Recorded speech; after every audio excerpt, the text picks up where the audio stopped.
Hey Zwifters, I'm Simon Schofield and this is the Zwiftcast. Coming up on this episode, Zwift are partner with the UCI for a virtual World Championship and more. We have lots of detail and analysis.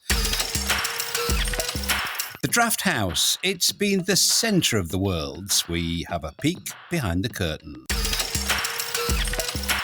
And a bit of a chat about naked Zwifting with some Belgians. What kind of Zwifting? Naked on my bike.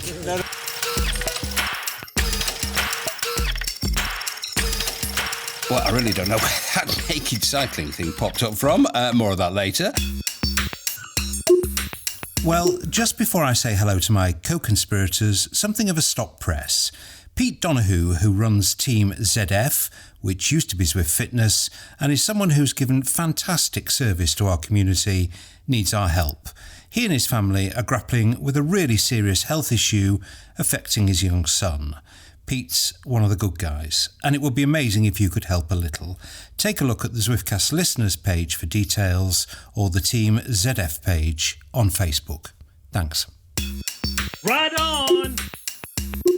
The eyes of the cycling world were on Yorkshire last week, and fairly predictably, it rained, and then it rained some more. But it didn't matter, the racing was great, with the possible exception of the men's elite road race, which was affected by the weather, but not ruined. And thanks to the rain, the 2019 Worlds will live forever online, because of our great and deep Yorkshire puddles. Nathan, yo dude. Hey, how's it going, Simon? Pretty good, thanks. Let me just ask you, fella, the guy with the epic wrestle and slide, you must have seen him. He was kind of all over his bike, looked like he might save it, and then boom, down he went and slid about 50 metres across the road. Would you have held on to that one, fella, do you think? Asking me just to toot my own horn right off the bat. From experience, I'm just like, this is not like, ooh, pound my chest. Just from experience, yes, I would have held it upright. But that's just from experience. I usually don't go, I usually don't go down in a pack. Like, everyone around me is going down, and somehow I'm up still. I don't understand. So it is the mountain bike, I think. Nathan Guerra, permanently upright. You might have to live up to that one. Shane, g'day, mate. I know that mad puddle was on the racing line for a TT rider, and I'm not talking about the Nathan slide, as we'll now call it, but I'm talking about the one where the guy nearly drowned. But as a TT rider yourself, would you have ridden straight through it? I mean, that was never going to end well, was it? Yeah, look, you probably wouldn't have known how deep it was, and you've got to risk it for the biscuit, so the saying goes. His vision's probably only, I mean, when I was TTing, I'm looking at a picture here on the wall, my vision's probably 2 or 3 meters up the road. That's all. My position was so down and so low. And then to try and judge a puddle's depth, you've got no idea. I think he's probably looked at that and went, you know what, it's never only a few inches deep, a little bit more than a few inches. Wow, what a slide. But I don't think he got hurt either, because it's how quickly you stop, not how quickly or hard you fall. It's just about the stopping. And he didn't stop for a while. I think he sort of almost passed his bike, didn't he? And almost went through the finish line with the fastest time of the day on his butt. Well, the guy with the slide did. The guy that nearly drowned, I actually don't even think he ever hit the ground. I mean, the water just kind of... He aquaplaned. He broke his fall. So, yeah, I mean, it was a rainy, rainy world. I was cringing, obviously. I mean, Yorkshire is known for being a bit rainy, a bit on the rainy side. But even by Yorkshire standards, that was pretty exceptional. The women's race, an absolutely epic ride by the winner. Just the most fantastic ride, but perhaps not most compelling spectacle to watch. The men's race, I thought, I mean, it was affected by the weather, but those last few laps were, I mean, you just don't really see pros suffer that much that often, do you, Nathan? No, not usually as far as the cold and everything goes. I mean, it was interesting just seeing, I was doing multiple things at once while the world was off to my right. And I made a comment to like in the middle of it all. It was like, essentially we're just watching people get off their bikes over and over again. Like every other scene was this person has pulled out, this person has pulled out. So it must have been a really hard day on the bike. And I've been in those days. Iceman, it gets me back to one of the biggest mountain bike races of the year. Every year is November, first week in November, first Saturday in November. And it's usually either snowing on the ground below freezing or just above freezing and rain, and finishing that with frozen fingers. But then, they're out there for 6 hours. The amount of changes of clothes. It's a hard day on the bike. I think a third of the field alone finished, Shane. And the thing I noticed on the final closing circuits, when they popped, Van der Poel particularly, but when they popped big. Yeah, it was absolutely brutal watching it. I think there's so many superstars from many different countries. That's why they were covering who pulled out, because you're like, oh, I know that guy. I know them as well. And I know them. They should be up there. But everyone has different roles as well. And did you hear the post-race or the post-win interview there? The tactics from the winner said, look, I was meant to go up the road and my two teammates were meant to come across. They missed it. So what does he go and do? Goes and wins it. That's a pretty good story in itself. But yeah, brutal to watch. Absolutely brutal. And I won't be booking a holiday to the UK anytime soon.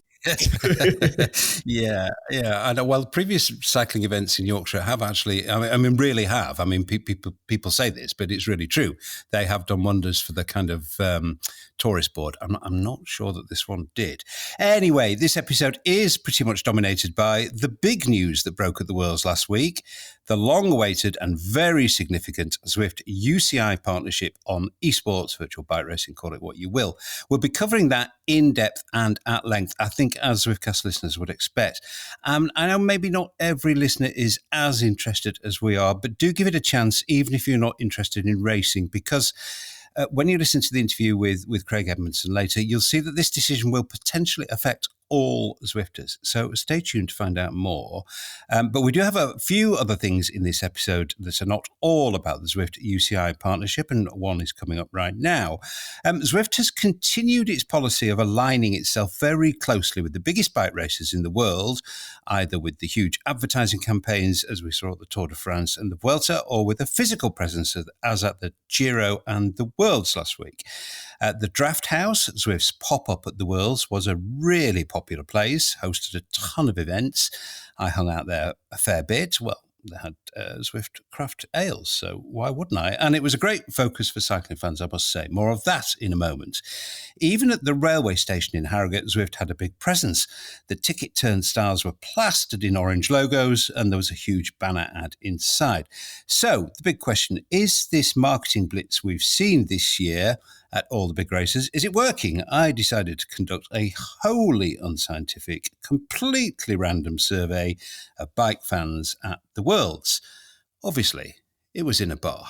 Here's a bunch of guys enjoying a few beers after the racing today. So I've got a really simple question for you. Two questions, actually. Where are you from? Belgium. Great country. Have you heard of Zwift? I have. Do you Zwift? I don't Zwift. If I can go cycle, I go outside. So I'm going to work my way around to the next guy. Are you also from Belgium? Yes. Do you Zwift? No, I don't. Same reason as him. But have you heard of Zwift? Yes, I have. Might you Zwift in the future? I don't think so. I'd like to go cycle outside. Okay, so let's see if the attitude changes as we move around the table. Are you also from Belgium? Yes. Do you Zwift? Yes. Hey, we found a Zwifter. Okay, and what kind of Zwifting do you do? What kind of Zwifting? Naked on my bike. No, I don't want to talk about naked Zwifting. Do you race or do you just train? No, I just train. Racing sucks. Yeah, well, I'm guessing you may also be from Belgium. Yeah, I am. Same question to you. Do you Zwift? Nope. And same reasons the two others. But you've heard of Zwift? Heard of Zwift. Okay, so we've got a majority and a minority opinion here. So we'll move round to the last guy. I'm just at a wild guess. You might come from Belgium? I do. Do you Zwift? No, never used it. Might you Zwift in the future? Yeah, you never know. Yeah, maybe. Had you heard of Zwift before you came to the Worlds? I've seen guys use it on Strava. That's how I heard of it, yeah. Okay, well, that's very interesting bit of market research there. Great to see you guys. Enjoy the racing. Thanks for your help. Well, guys, it seems to me, based on that wholly unscientific survey, that the answer on the marketing push might very well be yes. I mean, very high awareness, even if our Belgian friends, with one exception, were not active Zwifters. Shane, there could have been a bit of playing up to the Belgian hardman stereotype there, do you think? Well, I said earlier in the show that I wasn't going to book any holidays in the UK, but that sounds like a lot of fun over there. There was a lot of beers on tap. I'm not quite sure I'll be hanging out with a guy who Zwifts naked, though. No ride-ons there. I'll be very careful where I put my thumbs ups. Yeah. Yeah, very careful. Nathan, we discussed this a bit before we recorded this, actually. I think you'd be willing to bet that awareness kind of in your neck of the woods is maybe not so high. Not quite as high, mainly because cycling is not as big here. I mean, we're talking Belgium. I mean, I think actually most of Europe knows more about Zwift because cycling's just bigger in Europe. That's why the Americans go to Europe for training camps. That's why we have to go there for UCI points mainly. So, you know, with as not much awareness in cycling in general, we're just not going to be as aware as a population about the you know, like people aren't going to even know what turbo trainers are. Like, how many people in the UK know what turbo trainers are? A lot, I would think. Well, like, how many every people, cyclist. Well, yeah. Every cyclist, yeah. And every almost I don't know if every cyclist here though does. I mean, there's also kind of a reality of like, seeing what is a cyclist too here? It's so like, oh, I'm a cyclist. I go and ride down the bike path 2 times a summer. It has been a huge marketing push this summer, and as I say, aligned with the biggest events in the bike racing world. I mean, certainly based on that, and certainly just based on kind of walking around the world and chatting to people, and Zwift's presence there, which did make a big difference. You know, it looks to me, even though it's very resource intensive, it looks to me as though it is working, this strategy they've pursued. And part of that was the draft house, which really was the centre of the world in Harrogate. How was it, I wondered, for the Zwift staff who put in plenty of hours over the week keeping the crowds happy, and many, many, many hours before that getting it ready? So I talked to Obi Winter and Jacob Fraser, 2 of the team who helped make it all happen. Obi, I don't think it's too much of a stretch to say that without you, the draft house would not have happened. Don't be modest. It's definitely been a lot of work that's been put in by everyone on the team. Couldn't be done without a lot of input from a lot of people. I personally have been doing this for quite a few months, and some of that has been solo, but I'm from Harrogate. I know what this building was like before. Just give us a little bit of insight into how long it's been planned and what's needed to happen to make it so exciting here this week. Yeah, I think when we first started looking for venues here, there weren't that many options that offered the amount of space and the kind of location that we were really after.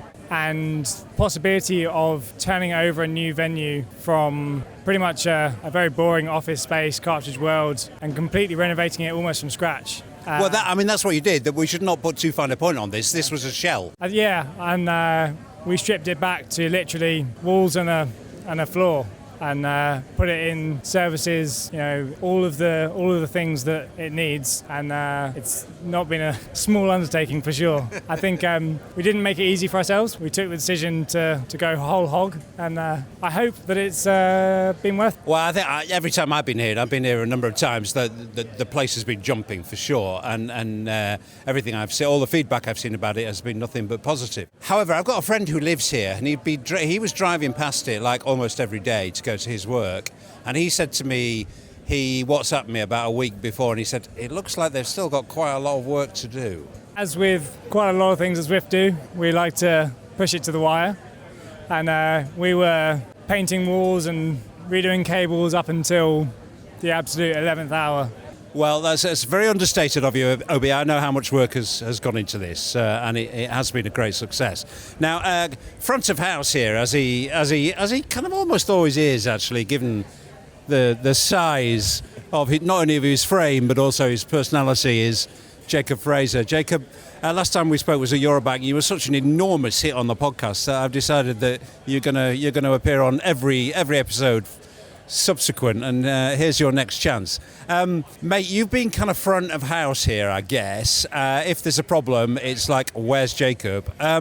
Talk us through your worst moments. First of all, you're welcome. You have one new subscriber. My mother is now an avid listener of the Zwiftcast, so hi, Mom, again. Totally worth it. As for a worst moment, it's hard to either pin one down because they seem to come more often than not, but the worst moments are honestly when it's packed in here and our staff is everyone's doing their job and we're moving 1,000,000 miles an hour, and I think the absolute worst moment is trying to get from one end of the venue to the other because there's so many people in here that to get a message to the staff of something that needs to be done or something that needs to be fixed, it's just difficult to physically get there. So like Obi said, absolutely fantastic problem to have, and I'm certainly not complaining. I don't think we've had a fall over moment or anything that even the audience would notice. I heard a nasty rumor you'd run out of beer. Unfounded, man. Unfounded. We would never run out of beer at a Zwift party. You know that. Just talk us through some of the best moments for you. Ooh, that's a equally hard question. We had obviously the UCI announcement for the 2020 eSports World Championship, massive moment. We had the Watts Occurring podcast with Geraint Thomas and Luke Rowe on it. We've had nightly races. Tonight we have Megan Jastrap racing in her rainbow jersey from the road race yesterday. Last night we had Quinn Simmons, the men's world champion, or excuse me, the junior men's world champion. Chloe Dygart came by to say hello. There's just been literally every day filled with amazing, amazing moments. And again, like Obi said, it's a huge credit to the team that's put so much work into a place like this. Even like our content team bringing people by, our executive teams having their meetings with the UCI and things like that. Literally everybody on staff that's here is doing something really, really special to be celebrated. And for the public that have been here, I mean, I've seen this with my own eyes, it has been a real hub. It's been a place to come and be seen. Absolutely, and we as a company are rather disruptive. We've always known that. We lean into it, but more importantly, from the marketing side of things, we want to defend our space and grow our brand. So to come into a city like Harrogate at an event like the World Championships, the World Road Championships, you want to make a statement, and I think that's something we did at Eurobike. That's something we did here. This is the place to be in town for sure. We have riders coming by in the morning. The Irish national team stopped by this morning. Yesterday, the women's Dutch team stopped by. So it is the place to be. If you're a fan, a rider, whoever you are, you want to come to the Zwift Draft House. Oh, you could have written the press release, Jacob. But seriously, both you guys did an amazing job, which I personally witnessed. Well done, the pair of you. Thanks very much. Thank you very much. I think what they've done here is that, there's this mysterious quality that brands love, which is goodwill towards the brand, soft, warm, fuzzy feelings towards the brand. And I think that thinking lies behind something like the Draft House. Do you?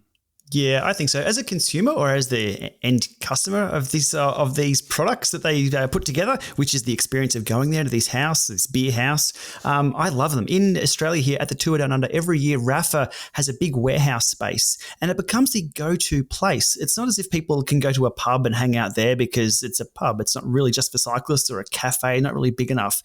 They have a space for everyone to go. It's the Rafa Clubhouse, and you just go and hang out. You can go there. There'll be someone there all the time throughout the entire day. Coffee, music, bikes, you can buy stuff. It just sounds like they've copied that or use that model to create a place to go at the Worlds, because where else would you go? I guess a pub or down the street or at a cafe. So I like the idea. Yeah. It would be absolutely fascinating. I mean, there's no way of finding out, but it would be absolutely fascinating to know how many people went into the Draft House, tried Zwift for the first time, and then became paying customers. I mean, I would think the conversion rate was probably pretty high, actually. Anyway, that's it. That was Zwift at the Worlds, certainly in experience terms, but Zwift at the Worlds was also very significant milestone, actually, in the company's development. The Zwift UCI partnership, as announced at the Worlds, will lead to the eSport World Champs in Switzerland in September 2020 and other national championships running up to that event. And Zwift is pitching hard beyond that to make competitive virtual cycling an Olympic sport. Here's how the world got to know about the Zwift UCI partnership as UCI President David Lappartient made the announcement. Already extremely popular worldwide, e-cycling has enormous potential to grow further. This is why I'm delighted today to announce a memorandum of understanding between the UCI and the global online training and racing platform Zwift. From next year, the UCI will organize the UCI Cycling eSports World Championships. These championships will be the highlight of the UCI International Cycling eSports calendar. This calendar will include national and continental championships serving as qualification for the UCI World Championships. Zwift will be the exclusive provider for all qualifying events for the 2020 UCI Cycling eSports World Championships. This is great news for riders, fans, and our sport in general. Well, that was David Lapartien. I think I'm wagering he's maybe not a household name to all Zwifters.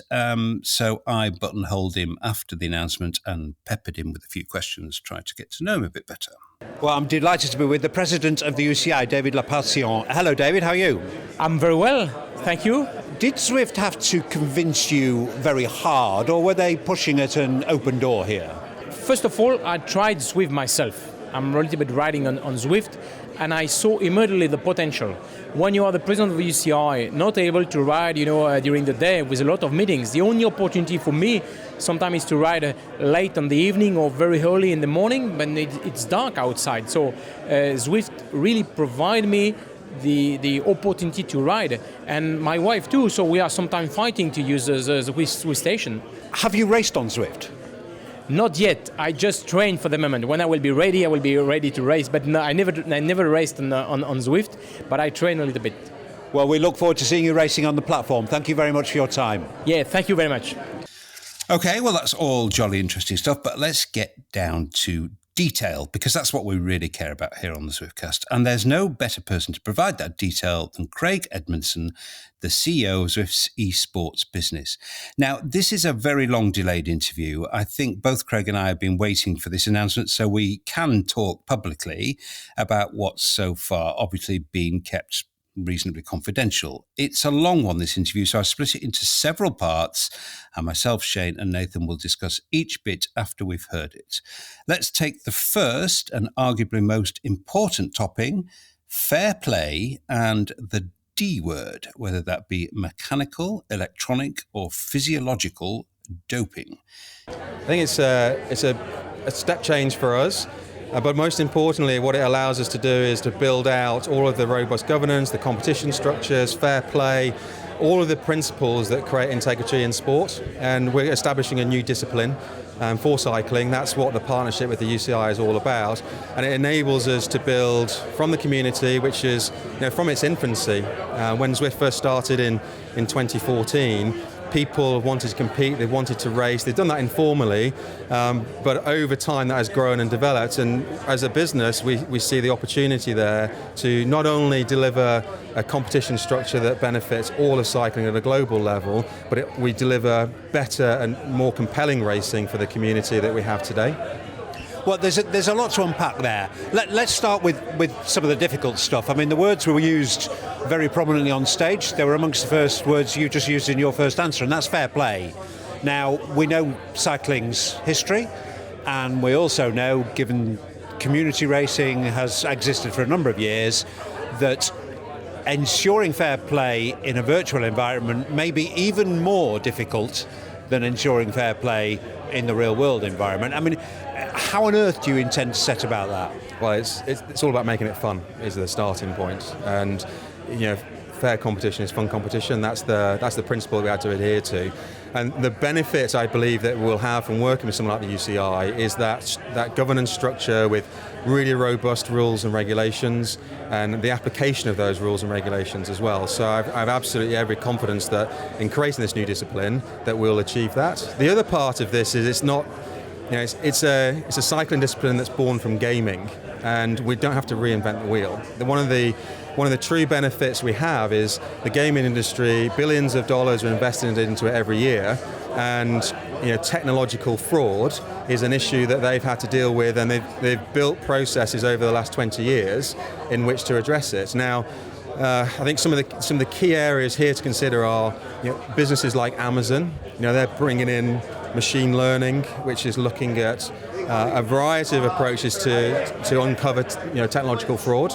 But that's just for our remote races. But naturally, again, in the esports world, most roads lead to an in real life event. It gives us the ability to have certified hardware, riders on Zwift stations, which we know meet the standards and the specifications that are required, especially when we want to award things like world titles, continental titles, national titles, and in particular when prize money is involved. It gives us that structure, and I believe we're going to work towards that.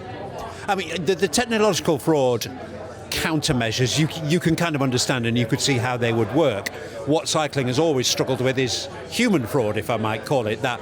Will you be partnering with the UCI in such a way as the UCI's anti-doping measures, for example, and sanctions and the rigour that the UCI tried to bring to the sport? Is that going to be applied to what we see on Zwift? Absolutely. I mean, this is it's a new discipline, and in the UCI constitution, and all of exactly the same principles that apply to road cycling, track cycling, BMX racing, whatever it might be. This is it will be applied to esports as well.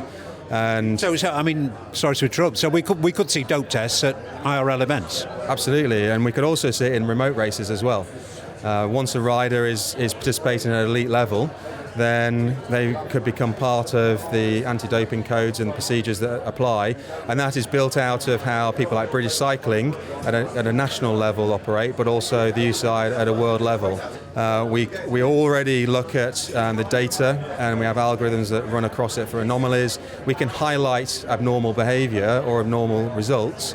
And we've seen disqualifications that have happened in the past because we have access to that data, which, if you think about cycling more broadly, that typically isn't the case.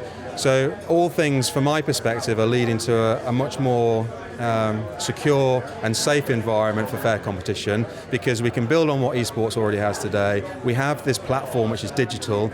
All of the data is at our fingertips, and partnering with someone like the UCI, which is, this is a monumental announcement for us today.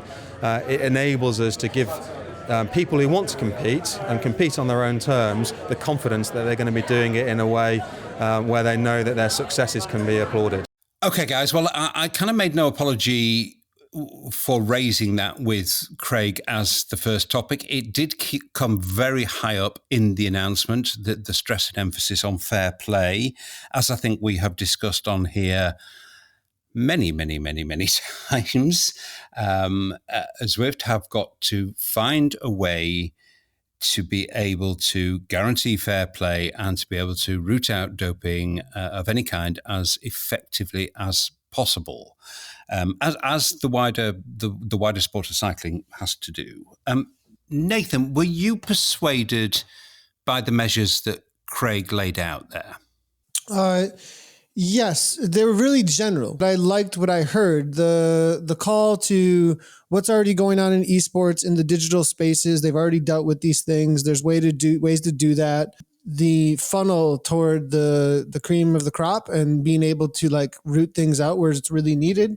But I was, and then also having a little more bite, and then taking things more seriously. It sounds like too. So far, Zwift have run events, not races. I mean, that's kind of what's been going on. Racing has not been run by Zwift. I don't think people really understand that either out there.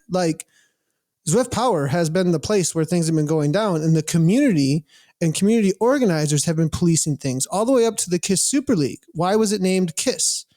Right? So, and that's because a lot of the governance, now at that point, some of the government started to get mixed, but for the last 4 years, any DQing or all that kind of stuff was really going down within the community. So having more bite on it, being able to recognize things the way that esports traditionally has done, because, it's funny, we've said this so many times, but for some reason, cyclists think that we have this special circumstance because we ride bikes. And it's well, we might have a couple of little different things, but there's all kinds of people botting out there to win in Apex Legends and PUBG and every other skill-based game online. If people are in a competition, they're going to be, a lot of people are going to be finding ways to cheat if it's cycling or any other sport. So I was really encouraged by a lot of the things he said, and especially Also the fact that they're going to be looking at human fraud, like you were saying, with the whole, actual biological doping stuff too.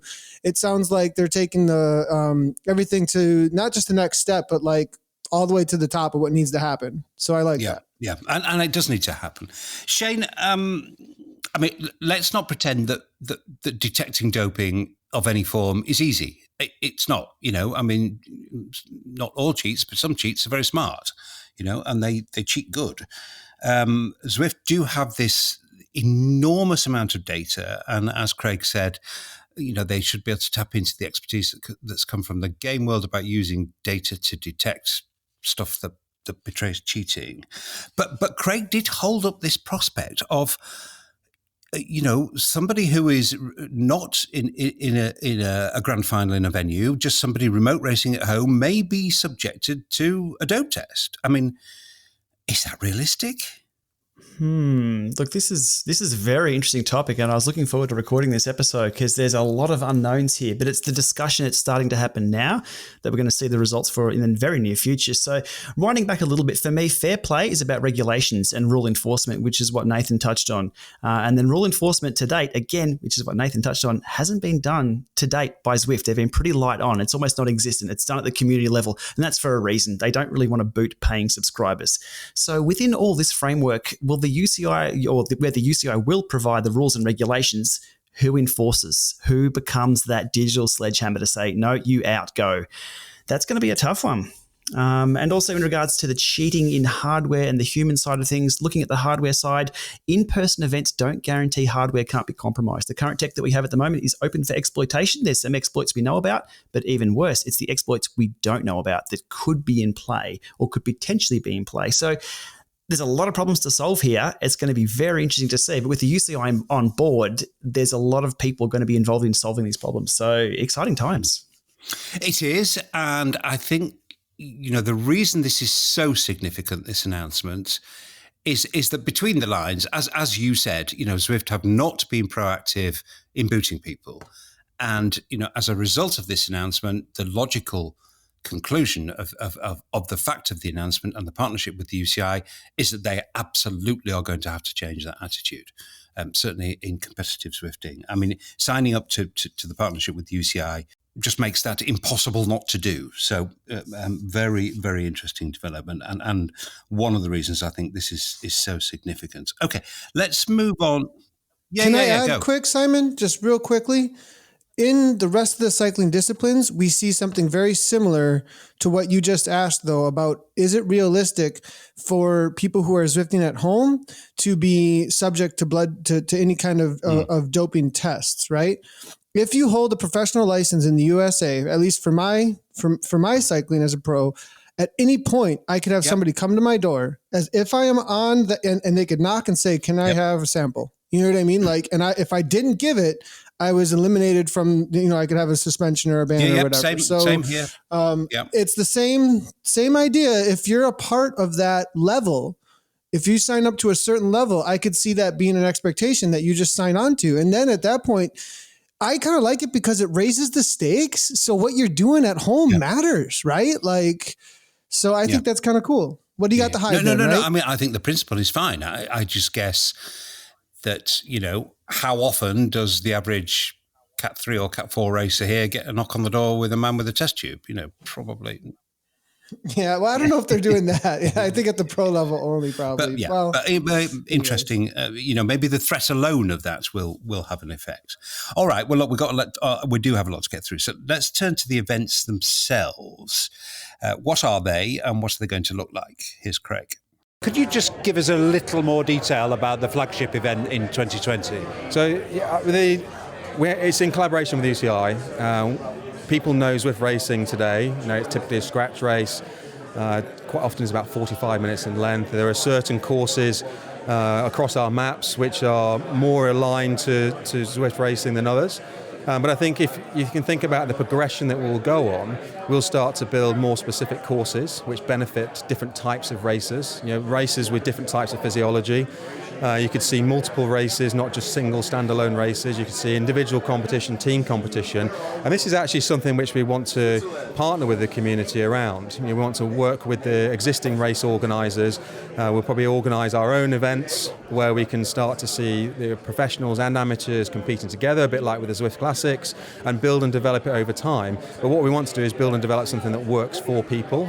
It's not something that's just going to be concocted, or the ideation process is done in isolation. We are a community-driven, a connected platform. So that's kind of what it's about. Now, how this manifests itself, we want to make sure that anyone in the world, irrespective of where you live, what gender you are, what age you are, you can have a World Championships experience, you can have a continental experience, you can have a national championship experience, and there'll be other experiences beyond that. And we want to collaborate and partner with not only the institutional side of sport, but the people that are driving the sport forwards in the first place, and that is the participants. I think one question that's generally going to be asked is there a place, do you think, for existing World Tour pros or teams in this grand vision that you've begun to outline today? Absolutely, yes. I mean, we want the concepts of having a World Championships would naturally lend itself to having the best athletes in the world on our platform and competing in those events. Now, I think eSports itself, there will be specialists who will form over the longer term. And you see it today where some riders cross disciplines, whether you're in a cyclocross race in the winter months or in a road cycling event in the summer. I think eSports will naturally become part of riders' portfolios and the way that they look to peak at different times of the year, or just to have variety, because I think there's a new generation that is coming through of riders who aren't so specialised so early on.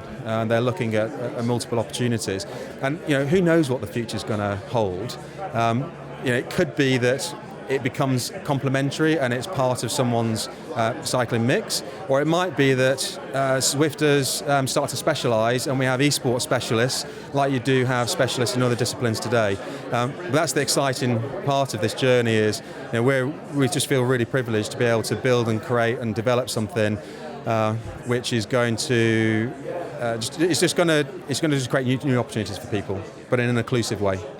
Cycling never has really boasted large prize purses for winning races. Where do you see prize purses or prize money figuring in the vision? I mean, prize money is definitely going to be a part of this.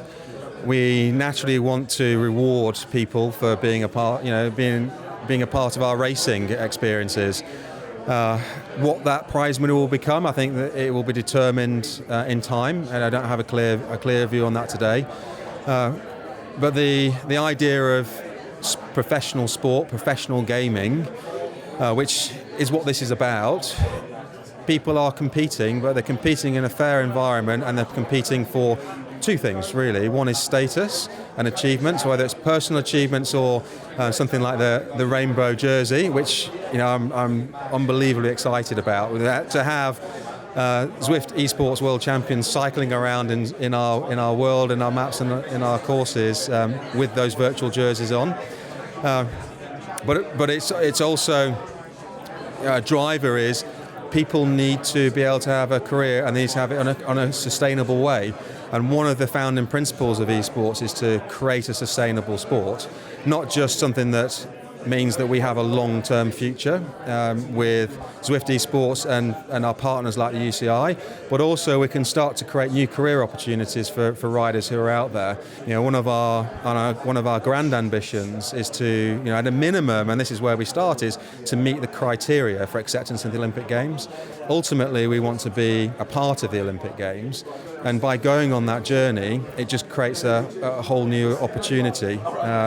And that opportunity is really, how do you find the next generation, working with the federations, with talent ID programs to uncover that talent, who naturally will go onto an Olympic pathway. And some might end up on the podium, in Paris in 2024 or in Los Angeles in 2028, either in an eSports discipline or it could be in another cycling discipline, which is already part of the games. And that's the beauty of this and the position that we're in, is being able to create something from scratch. Shane, well, I mean, a lot of that, you would, of course, expect anyone in the world, no matter what age or gender, can take part. Of course, they want community participation, of course. We started to get interesting, I think, when I asked Craig whether we might see a World Tour pros take part, and he was pretty convinced that they would. Again, realistic? For a World Tour pro to take part in something like this, it is very, very good for the sponsors because it's all about exposure. So they should. Whether it fits in the calendar, that's going to be a tricky one. I think it's already come up a few times with other events that Zwift has already held. Don't know. I mean, I guess what he was saying was that we might see a different kind of World Tour pro rider, perhaps. So maybe there's a World Tour pro rider who doesn't ride the Grand Tours, but he's a big part of the team, and he or she may ride track events. And if they ride track events, then you could see that kind of skill set translating very well to what we should call, I don't know, what should we call it, digital racing? I don't think we'll see superstars be invented from this platform. We want to see superstars be brought in first until it really establishes itself. And then we might have the e-Sagan come along or the e-Anna Philippe come along. Not just yet, though. I don't think, maybe give it 2 or 3 years. Yeah. Well, a word that Craig used a lot was journey, and I think we have to give them that. This is a journey and could be a long one. Direct quote, I think, from Craig, Nathan, ultimately we will want to be part of the Olympic Games. And I mean, I think they do have a plan for this. They're looking at a demonstration sport and then a full sport within the next 2 to 3 Olympic cycles. Again, possible? Yeah, I think so. What Olympic sports? I guess, okay, mountain biking is one that's really close to my heart, obviously, where we don't have it quite, at least here in the US, it isn't quite as household, but it's definitely growing. So we have a lot less spots, I guess. So I could see a situation where like Zwifting's really big in a lot of different countries, right? And then Zwifters are awarded a certain amount, or Zwift, or actually not Zwift, it's cycling eSports is awarded a certain amount of spots for each country to participate in the Olympic event. Most Olympic events, have a local infrastructure in every city in the world, right? They have, everywhere you look, it's household, right? And so in order to get there, you're going to have buy-in at a very local level all over the world, I think. With the UCI, though, backing it, there could be, for lack of better language, a propping up a little bit, which we have seen with some sports that get into the Olympics. I think it's just like good timing, right? With the whole market, where it's like the Olympic Games will be like, well, this really makes sense. And we want to have in real life sport mixed with gaming too. And we're doing this and not just full on gaming. And I think they want more buy-in then. It's kind of this way to please all of those who are watching sport right now, because yesterday I watched 3 different esports events, all with 250,000 to 500,000 live viewers just on one single platform. CSGO Overwatch finals yesterday. I mean, it was huge, right? It was amazing. And I think that there's just a reality that the Olympic Games will start having to pay some attention to that, because there's buy-in obviously there on a local level at every city. And so I think e-cycling and Zwift can hit a nice niche there. Yeah, look, I think Nathan nailed it with the timing side of things, because we are talking about the Olympic Games it's next year, isn't it? 2020 is the Olympic Games, and then 2024 onwards, etc. So again, coming back to the conversations we need to start having today about, the future we will see. So it's good. The conversations are happening. I'm keen to see where it goes. Yeah, well, I think that's an excellent point, Shane. And that is that this door is not only ajar at the moment, it's wide open. I mean, you can see that the UCI, the IOC, the International Olympic Committee, who will make these decisions, you can see the pitch to them now, can't you? It's about modernization. It's about digitalization. It's about extending participation. It's about all those kind of words that you can just see, in sports governance buzzwords. This hits all of them. And no doubt one of the reasons that it's come to fruition this week at the Worlds. Okay, well, you can't have a new sport without an audience, whether that be a new audience or converting an existing audience. Who is going to watch this and why? Here's what Craig has to say about this. Cycling as a spectator sport is dramatic and spectacular and beautiful. Can virtual cycling ever be any of those things? And how are you going to make this into a proposition that people are going to watch? They're going to want to spectate, because it's obviously got to be more than just participation. You need an audience. Yes, absolutely. I mean, the fundamental principles are it needs to be competitive and compelling. It needs to be racing that's unpredictable, but it needs to be racing which we're able to build human interest, and we're able to feature riders, their stories, their development, the journey that they're on. So this is not just about an avatar on a screen that's been powered by a nondescript person in some part of the world. This is about creating a full proposition.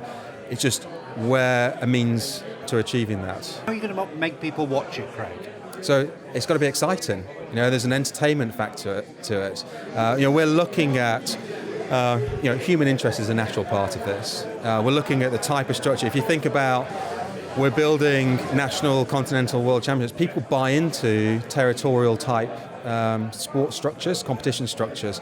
I watched the Olympic Games and I watch sports that I've never watched in my life, but I want to watch Great Britain do well. Curling. Whatever it might be. And so there are key principles like that. There are also, people just want to watch the best of the best.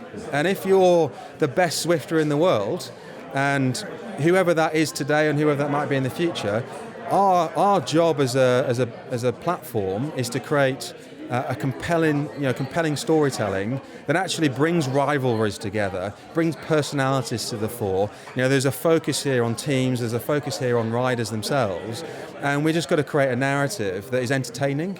And I believe that that's what we're going to deliver. And there's an element of this where you're looking at remote online only racing, and we can build a whole production around that, where we bring people to life. The efforts that they're putting in their own terms, in their own homes, or whatever environment they're racing in. These are people who are doing this, and it's the people and it's their stories that we want to tell. Hopefully, a few of our listeners on Zwiftcast will have been down to the Zwift Craft House, which is here in Harrogate. We have racing every night in the venue, and the atmosphere, the excitement of having racers race in real life with an audience is really compelling. There'll be lots of videos that will be coming out from what you've seen over the last couple of days. But right at the beginning of our conversation, we talked about all roads really leading to an in real life event. If you can imagine the best of what eSports has to offer today in the professional gaming sense, arenas full of people. It's got giant screens, it's got riders on Zwift stations, multiple riders on Zwift stations, all competing head-to-head. But this is cycling in a slightly different context. The riders, they're not zipping past you and you're seeing them for 10 seconds or 30 seconds and seeing them disappearing down the road. The connection that the best Zwifters who are going to be competing in that environment and in those arenas, there will be a connection with an audience, which is something that cycling has never had. And what we're not saying is this is better than what cycling disciplines already exist. It's complementary, it's different. It brings something new, and we're going to bring entertainment to this. And that's the fundamental principle behind it. Shane, interesting point there. I think you maybe heard me off mic because I was off mic at that point, citing the kind of curling example. So I only watch curling once every 4 years, but when I watch curling, I really get into it, and I'm cheering, of course, for the GB team.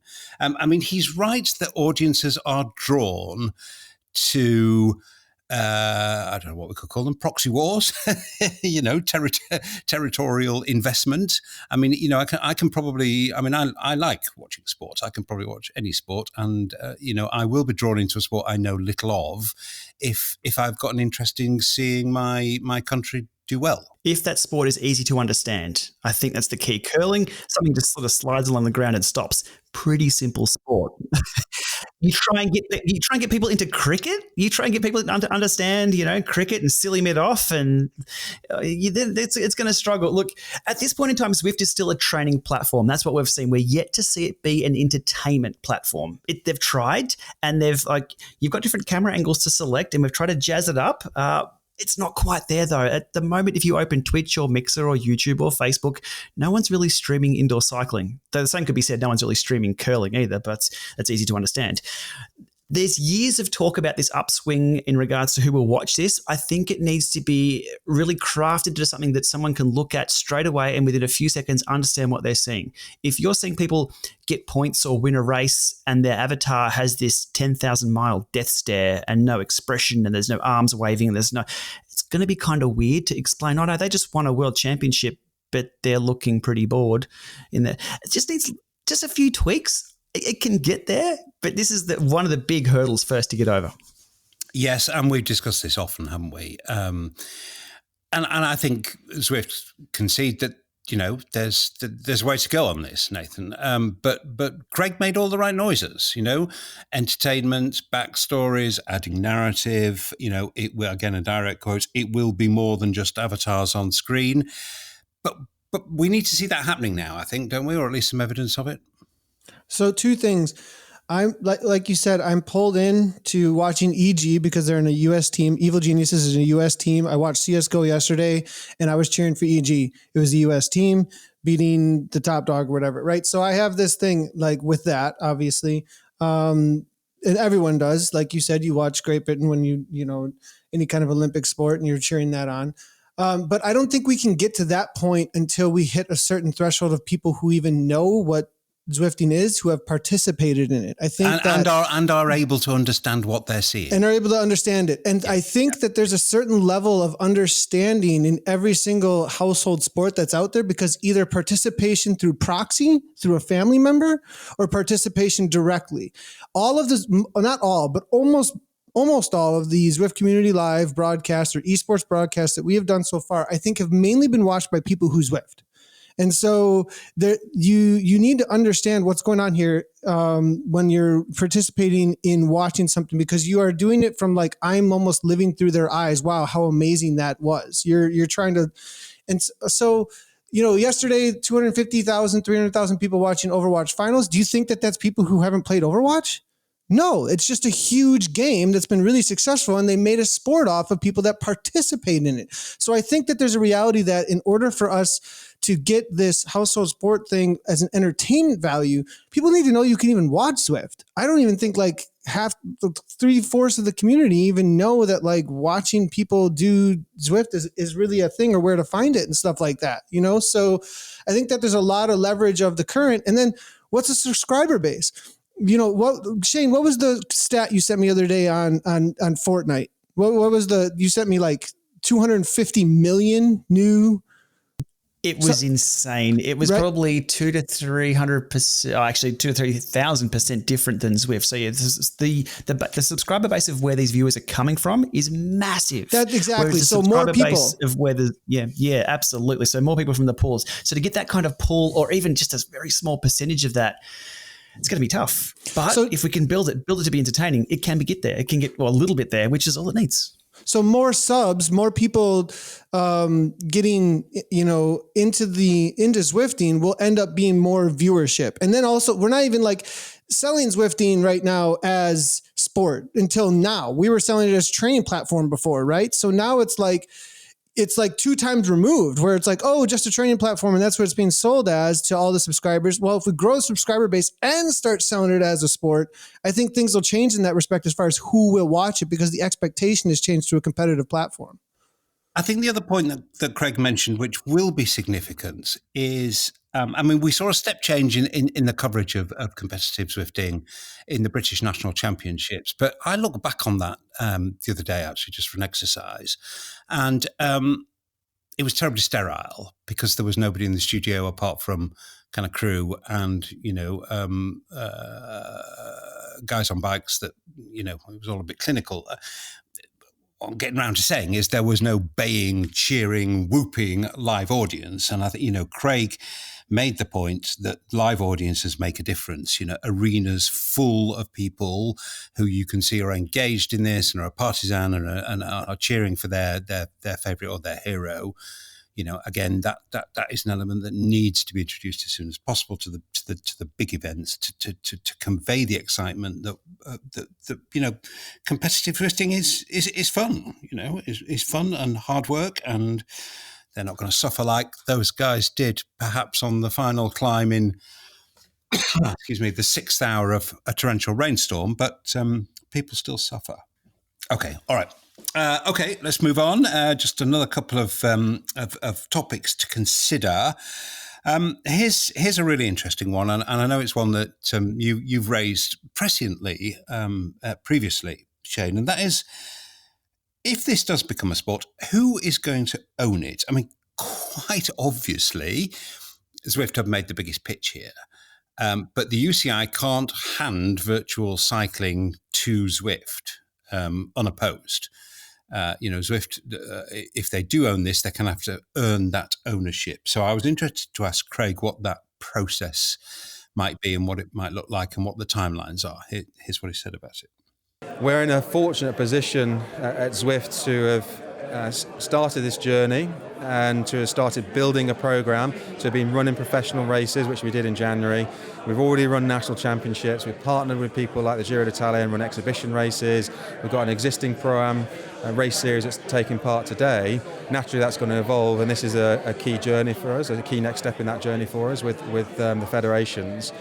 But to bring it back to, I think, the crux of the topic and the conversation is, it is an agreement which is short term because we have to establish this. No one else is going to do it other than ourselves at this moment in time.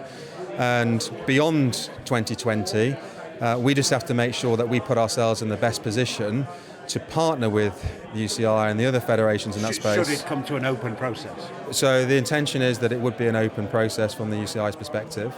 And we just need to make sure that we are putting a compelling proposition forward that allows us to fulfill our ambitions, because everyone at Zwift is fully behind this, and I know everybody in the racing community on Zwift, and whether they're with us today or whether they're going to be with us in the future, it's going to be pretty exciting.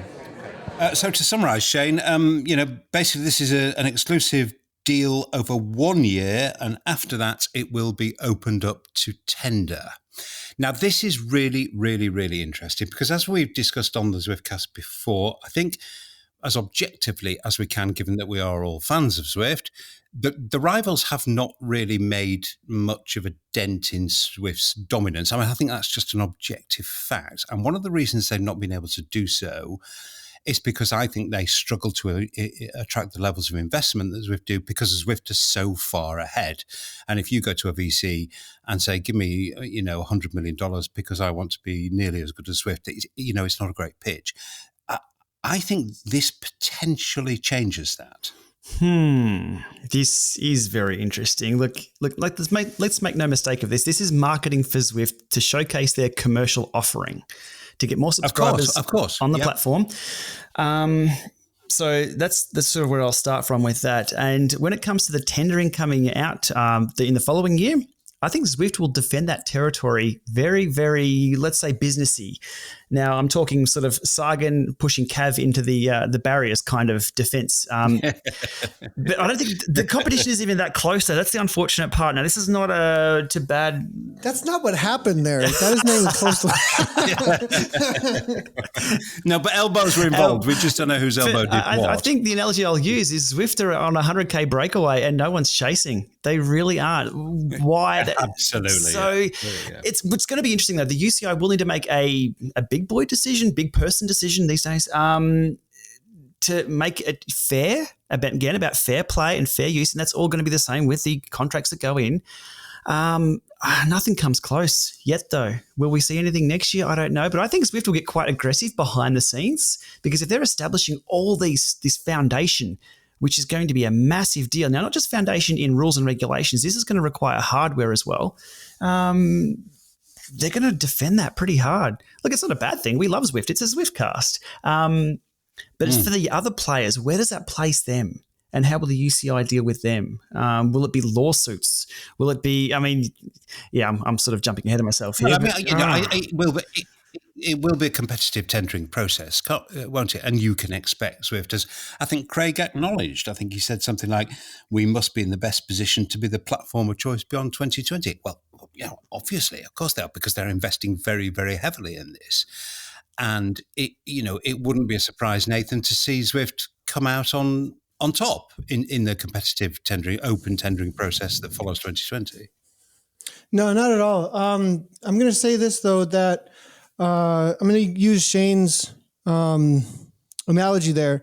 An 100K breakaway, they've done the training so far. Everybody else hasn't, The Peloton is on the way, maybe, and we have no idea. I don't think we've even.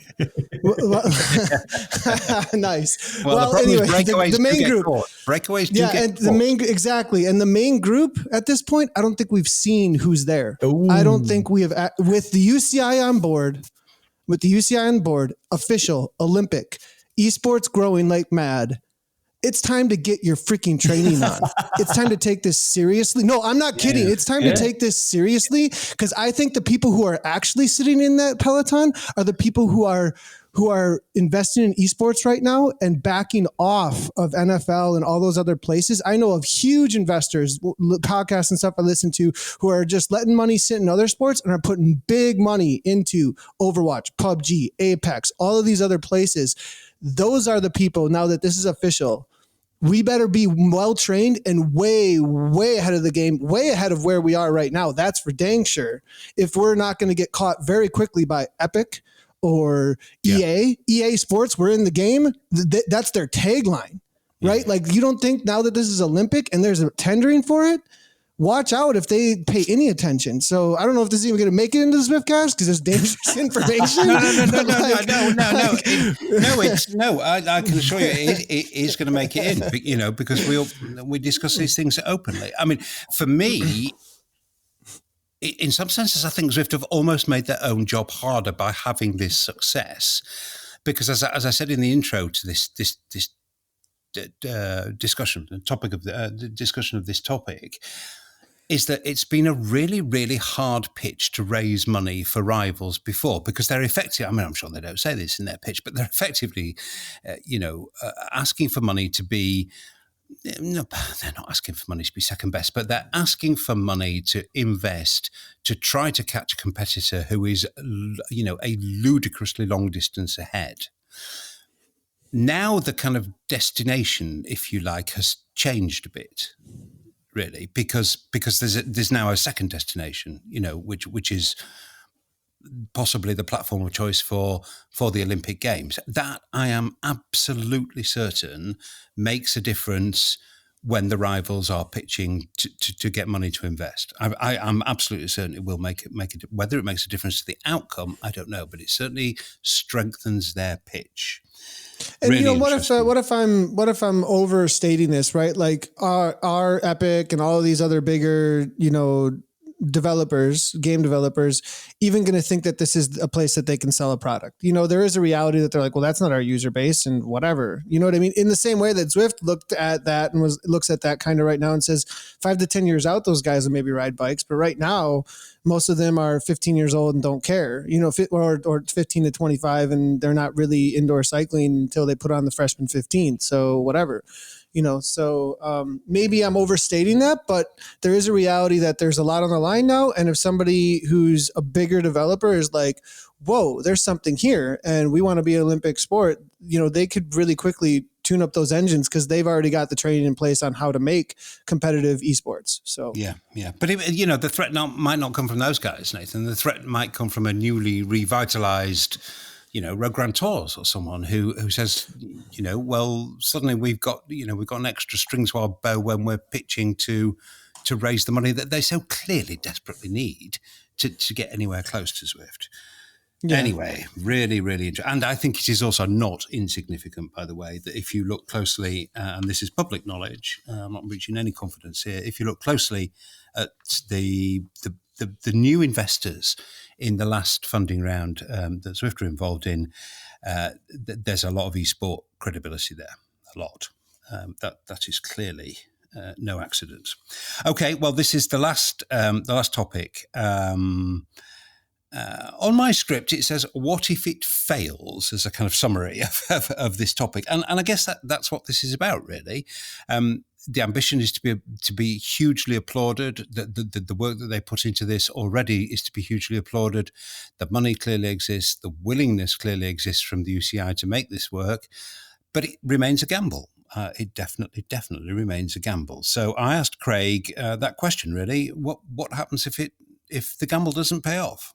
If this project fails, and I hope it doesn't because I've long been a fan of Zwift racing, but if this project fails, Craig, does it jeopardise the company? At Zwift itself? Look, I mean, the foundations of this business were to make indoor training fun. And that was established in 2014. But it wasn't Zwift and the people who sit in the office at the headquarters in Long Beach who started to come up with racing, and it was people who were part of Zwift. It was the community. It's the community that started this thing. They started racing on their own terms. Unfortunately, because it takes time to build a platform like this, the tools and the means of racing didn't exist, but people still did it. You know, they were doing it and delivering it on their own terms. So I believe there's always going to be a future for racing. You put someone on a bike, if they've got a competitive spirit, they're going to want to race. And the environment that we have, the maps, the courses, the worlds that we develop, naturally people will race. I would, just trying to flip what you're saying here is, this is actually about creating more and better tools for our community, because partnering with someone like the UCI, delivering a World Championships, it allows us as a business to invest in ways that we've never been able to do before, because there's just a different commercial structure behind it. You've got things like media rights, you've got sponsorship, you've got money coming in from third parties, and it's not just on Zwift to build and develop this thing. So we take the benefits of delivering high-profile racing, but I said it, earlier on, it's not just about elite racing. This is about racing that's available to everybody. Whether you're Cat A or Cat B, Cat C, Cat D, whatever age you are, male and female, the opportunity exists, and what we just need to make sure is that although you have this high-profile execution for something like a World Champs, and it will really it'll profile what Zwift racing is all about. But my fundamental role, is to make sure that anything that we're doing in that environment is of benefit to the community. So when we start thinking about how do we deliver points races, elimination races, time trial races, all the things that the community is doing today, they're doing it, but we're not making it easy for them. We're making it's actually quite difficult. And there's a lot of passionate people who ride on Zwift. They go beyond the call of duty to do this themselves. But what we want to do is give them the tools to make it easier. But this is a means of investing into this area to allow us to give the community its tools to race on its own terms. So I think what you're saying is that this will enhance rather than threaten the experience of the Zwifter who doesn't race. Yeah, absolutely. And okay, well, you give me lots of time, and there's people hovering, so I'll draw this one to a close. Thanks very much indeed for your time, Craig. I think everyone would agree that, and again, I'll use this word again, that what's been revealed here today is incredibly ambitious. Thanks very much for talking to us. Thank you. Shane, I think he countered that rather negative thought from me by saying, well, it's not going to fail if we've got anything to do with it, but it doesn't threaten the rest of Zwift or Zwifters who are not interested in racing, because all this will do, all this process will end up doing is it enhancing the rest of the game. Difficult to challenge that, I think. Yeah, my question I had was, is Zwift eSports a separate company? Because if so, and it fails, then no harm, no foul. Zwift just sails on. Is it a tax write-off or something like that? I don't know. There's a business side of things behind the scenes there. But for me, at this point in time, what we've seen, Zwift is a training platform, and people like myself will continue to use it. If all this eSports stuff just goes away, I don't think a training platform can fail. If we had to go back to Jarvis Island, it'll still succeed. We'll sit there riding past the guy with a banjo, doing our intervals. Zwift can't fail, which I think is an interesting position to be in. But as Nathan said, that really got me thinking about the last topic there as well, about now that it's an Olympic sport, who else is there going to sort of look in this direction? So even though we see it as not being able to fail, they've got to be sharp as a razor. Yep. The stakes are certainly higher. Craig was at pains, Nathan, to point out, he used the word community a lot throughout that interview, actually. But he did say, this will be a benefit to the community. It's a means of investing in the racing and the competitive side of Zwift. Again, without kind of, swallowing the company line whole, I do think it's difficult to challenge that. Yeah, 100%. That was actually really appreciated when I listened to the interviews that you did, how much he said community was super awesome to hear. Like, I saw all the announcements, and to be honest, I was a little bit like, everyone's like, good job, Zwift, in the comments, Zwift. And I was like a little bit like, in my heart, because I knew how many people over the last 4 to 5 years have put in so much of their time, late nights, on the week. They got a job during the day. Like, how many people helped make this community what it is, and how much they wanted this. The community started racing, which tells you there's a desire there for it without it even being offered as a prospect, right? You jump into any other... And Craig was very generous in his acknowledgement of that throughout that interview. 100%. And that actually, that brightened me up a whole bunch, actually, once I heard that, because I understood what the sentiment was on site. You know what I mean? You see some announcements and it's really glittery and big taglines and titles. And then you hear what the CEO of eSports is saying about where this actually came from. And I was like, that's so great to hear about, because he's right, though. It's that it's been desired for from the moment we jumped on Jarvis Island. People were racing immediately. There's just a reality that I think it's been really, really sought after.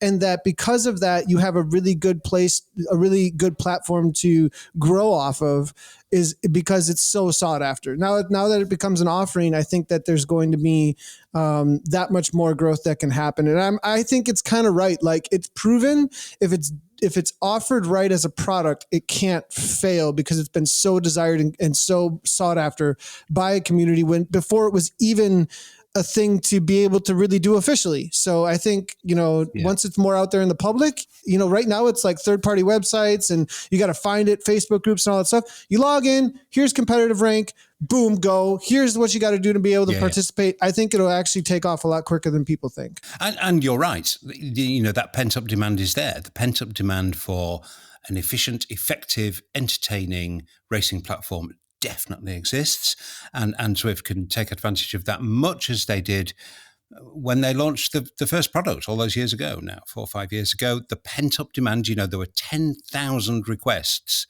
to join the beta, because that pent-up demand was there. So that same pent-up demand definitely exists for racing. All power to Zwift's elbow. I know how much work has gone into this, and I actually know something of how much work lies ahead, and it's an awful lot. And that was an awful lot of talk about all that. So for the people who aren't interested, I do apologize, but I do think we're right to cover it in such depth, because this is without doubt the most important thing that Zwift has done, at least in a big strategic sense, since they launched the platform. I mean, it really, really is that big. And I'm sure we'll return to it. So thanks for bearing with us, listeners, if you saw it through this far. I know we spent a lot of time on it, but I've outlined the reasons why I think that was the right decision. And that's pretty much it then for this episode. There are a couple of other little things that we can just change the subject on, and one of those is not unrelated, perhaps, guys, and that's Peloton went public last week. On the New York Stock Exchange. It listed at $27 a share, I think. Or was it 29? Can't remember, something around that range. But it did drop back around 10% from there last time I checked. Some quite interesting stats came out as part of the IPO process. We now know they have just over 600,000 subscribers in total. And we also know they're currently losing a shed load of money. Shane, that subscriber total, I mean, it's not enormous, is it? Yeah, but when you think about most of those having a $2,000 US bike attached to that as well, that's a lot of money. Yeah. Nathan, I would imagine you were first at the queue on Wall Street when the bell opened the trading session, weren't you, buying Peloton shares? Not even close. Very broad and slightly aggressive, but in all pockets as far as my shares go. I go the long term, like let it retirement. But anyways, as far as the Peloton thing, the fad thing there with indoor cycling, I don't know. Like I think independence is a thing, and being able to control like how you're doing your indoor cycling is a thing. And it's not like spin. In my opinion, spin did spin off of cycling in general, and so like it did grab a lot of gym people who were just wanting to get a workout at the gym, and then kind of got into cycling a little bit, but it always kind of played on cycling still a little bit, and usually had people who are hardcore cyclists running the classes in some sort of a way.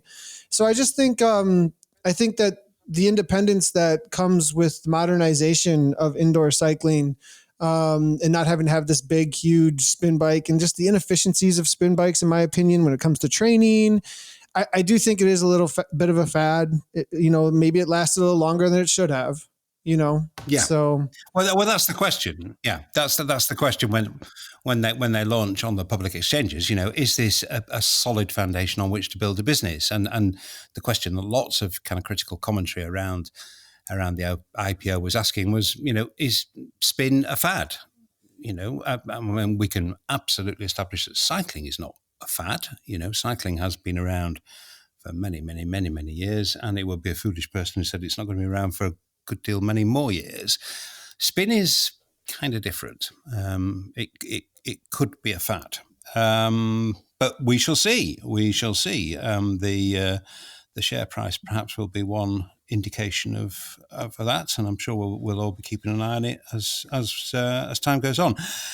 Shane, now I know you're saving this quite rightly for your own channel, your own excellent channel on YouTube, your main way of communicating your thoughts to the world, and you should save it mostly. But there's a huge amount, talking of pent-up demand, there's a huge amount of pent-up demand to know what you think about the kicker bike. We know you've got one, unlike Ray Maker, who unfortunately has got his arrested in customs. So I will, and Nathan will, and I'm sure the audience will understand if you don't want to give everything away. But can you give us any impression so far, just general stuff? Yeah, it looks so far so good, which is a lot better than any other smart bike that I've had to date. No, really good. Like I've gone through the adjustability of the thing, or first of all, the building and putting it together, which wasn't too bad. Definitely a 2-person job to get it in the house. One person can wrangle it themselves and get it built. The adjustability is amazing because you've also got everything. There's 6 points of adjustment plus the thing actually tilts. So if you can tilt the bike down, you can actually get a more aggressive position. So there's so many ways to adjust the thing. So even getting my fit to it took a while because it gave me the figures, the generic figures, and they were close. I got the measuring tape out and got them close again. And then I was sort of tinkering around and got it even better myself. So there's so much stuff to do for the fit. But the ride feel, everyone wants to know about the ride feel. Is it like riding a bike? How does it ride? Yeah. Well, my bike has stayed in the garage for the last week. And this has stayed in place. So I jumped on the hump day ride and went, you know what, I'm just going to ride this bike. Let's see how it goes. If it's a terrible experience, I'll just pull the pin. I lasted the hump day ride and lasted the race. I think I got top 20 or so on the last lap. And I was like suffering on the bike and slamming down through the gears and out of the saddle sprinting. And I sort of looked down and went, oh, that's right, I'm on this bike. I'm not on my own bike. So the ride feel is very familiar. And one thing I did on the Harrogate course, looping back to the UCI Worlds, is the very top of that climb. It's about a 2.5 minute climb, and it's a really nice climb because it gets steep at the bottom and it sort of eases up. But by the time it eases up, you're really warmed up and you can really put out the power. But then it sort of crests over the top and you can slam down through the gears to keep the power up because you can see the banner. Now on the kicker bike, I was slamming down through the gears and it just like did the thud, thud, thud through the virtual gear change, and it was brilliant. For me, it was about keeping the pressure on the pedals and the muscles just fully engaged, and it allowed me to do that. I didn't have to back off. I didn't have to go to the big ring to the small ring or small ring to the big ring. You could just slam down the gears, thud, thud, thud, And I got to the top of the hill and went, you know what? That was about the effort, the pure effort that I could do. It wasn't about the hardware. It wasn't about Zwift. It allowed me to have the experience that I needed for the best training, which I'm like, hang on, this may be a game changer. I won't call it just yet a game changer. It's been pretty damn good though. And the built-in climb, people say, the kicker climb, I'm going to spend that much money on this. Is it worth it? Is it a gimmick? Is it this or is it that? It's built into this thing. It just does it. And it just becomes normal now on this bike. Yeah. I like it. Interesting. I like it so far. Interesting. So far.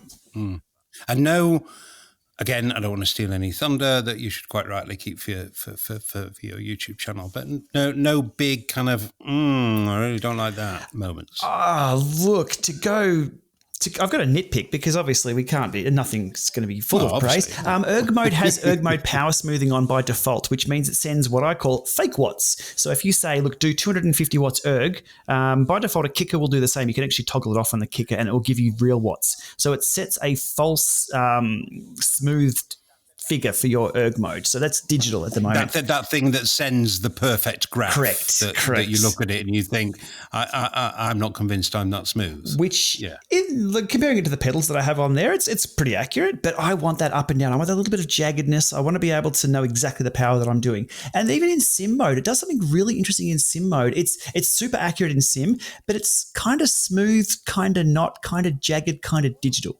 Now, more on this soon. I haven't done my ride experience or full data dive yet because I'm feeding this back to Wahoo saying, look, is this what it's meant to be doing?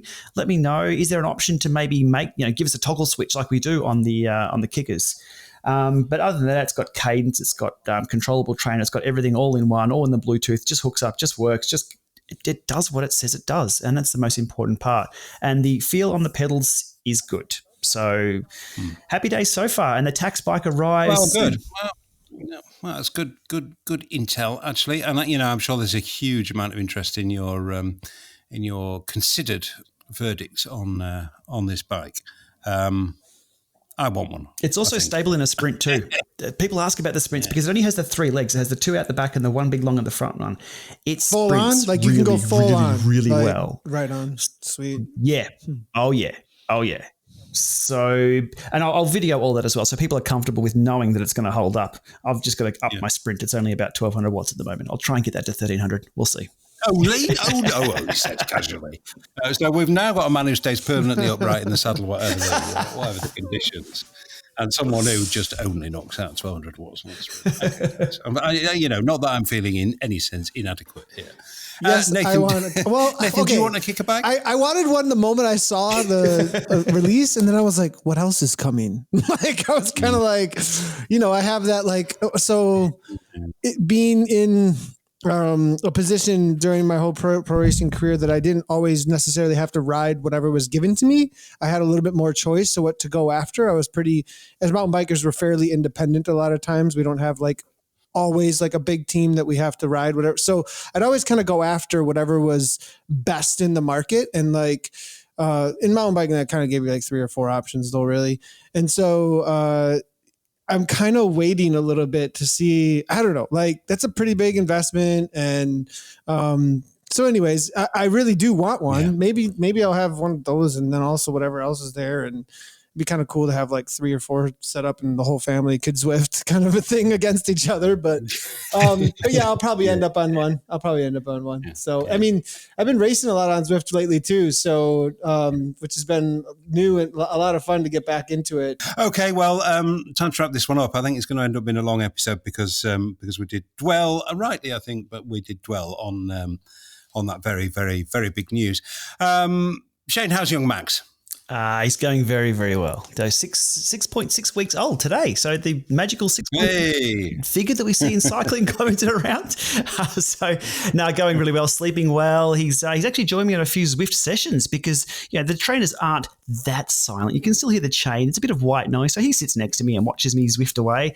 And his legs are moving already. So I think we have to get him a bike. He won't quite fit the kicker bike though. I think Von Meyer giving birth to a cyclist. Nathan, presumably his ECL is continuing. I've watched a couple of your recent broadcasts actually. I'd forgotten how good you were, mate. I appreciate that. Well, We forgot about it. forgot how good I was. What the heck is that? Is that a compliment or not? I'm not sure what that means. No, it was. It really was. No, it was. I haven't watched much ZCL recently, and I watched a couple the other day. I thought he's actually quite good at this. Oh man, it's so funny.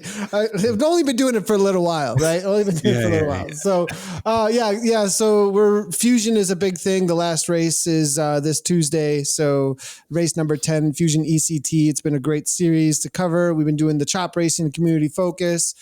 Test Labs has been on hold a little bit, but it seems like Zwift kind of like was like, whoa, that's a cool idea. And then we had the Power Up Tour, and I covered that all week long for the Yorkshire Power Up Tour, which was really cool to see them using different power ups throughout the week in different races. So yeah, ZCL is still going strong.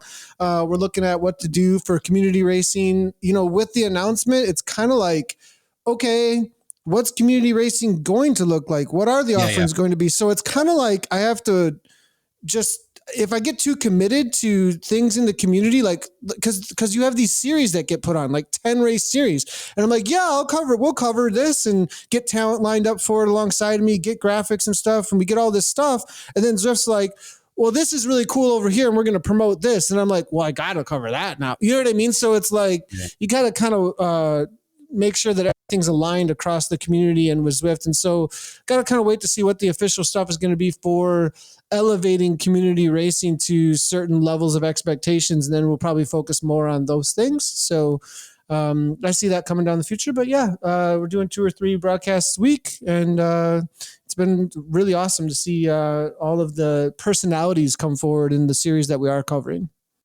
Excellent work, mate, that you continue to do. Excellent work. Okay, well, that is it for this one. I was just checking the date, but I think we can safely say, actually, guys, with the World's over, the outdoor season's certainly now winding down. I think there's only really one more big race outside worth watching. That the indoor season, October, I think today, if not today, certainly tomorrow, the indoor season has definitely started, and Zwiftcast will be back covering it with more frequency than we did last year, with the great help of my 2 excellent trusted colleagues, to whom I say thank you very much indeed for that long one, detailed one. Not much fun in that. Well, there was a bit of fun in that one, but we were discussing serious matters. So excellent. Okay, nice to hear from you both. See you next time. All right, cheers, guys. Cheers, thanks. And just some of the usual housekeeping in the usual place. And that's to say that whilst we're very grateful to the support we receive from Zwift for the podcast, that support doesn't influence anything we say during the Zwiftcast.